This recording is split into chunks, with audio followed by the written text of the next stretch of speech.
சற்றுமுன் வெளியான செய்தி மக்களை உசார். மீண்டும் தமிழகத்தை நோக்கி வரும் புயல் சின்னம். இதனால் பல மாவட்டங்களுக்கு கனமழை எச்சரிக்கை விடுத்துள்ளது வானிலை ஆய்வு மையம். இது தொடர்பான செய்தி இந்த வீடியோவில் முழுமையாக நம்ம பார்க்க போகிறோம்.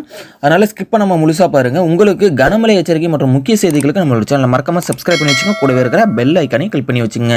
ஓகே, வாங்க தற்போது வீடியோக்குள்ளே போகலாம்.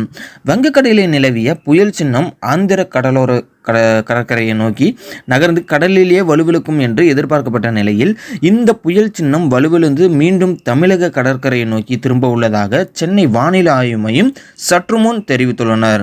இதனால் இன்று டிசம்பர் 23 பார்த்தீங்க அப்படின்னா தமிழகத்தில் பெரும்பாலான இடங்களில் பார்த்தீங்க அப்படின்னா மழை பெய்யறதுக்கான வாய்ப்புகள் இருக்கின்றது அப்படின்றத வெளியிட்டுள்ளனர். இதனால் ஆந்திர கடலோர பகுதிகளுக்கு அருகே வங்கக்கடலில் நிலவிய காற்றழுத்த தாழ்வு மண்டலம், அதாவது புயல் சின்னம் சனிக்கிழமை தாழ்வு பகுதிகளாக வலுவிழந்தது.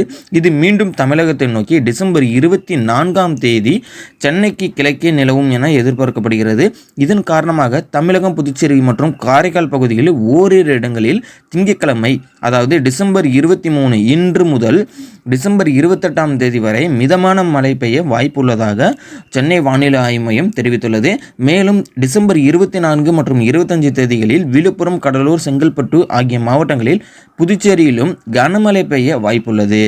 சென்னை மற்றும் புறநகர் பகுதிகளில் டிசம்பர் 23 முதல் 24 ஆகிய தேதிகளில் லேசான மழை பெய்ய வாய்ப்புள்ளது. அதிகாலை வேளையில் ஒரு சில பகுதிகளில் லேசான பனிமூட்டத்துடன் காணப்படும் என தெரிவிக்கப்பட்டுள்ளனர்.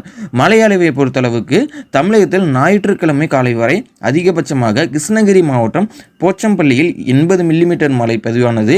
ஆவுடையார் கோயில், புதுக்கோட்டை, நெடுங்கல், கிருஷ்ணகிரி தலா 60 மில்லிமீட்டர், கேஆர்பி அணை, சிறுகமணி, நாவலூர், கோட்டப்பட்டு, பையூர், குளித்தலை, இலுப்பூர் தலா 50 மில்லிமீட்டர் மழை பதிவானதாக தெரிவிக்கப்பட்டுள்ளனர். மேலும் செய்திகளுக்கு நம்முடைய சேனலுடன் இணைந்திருங்கள். நன்றி, வணக்கம்.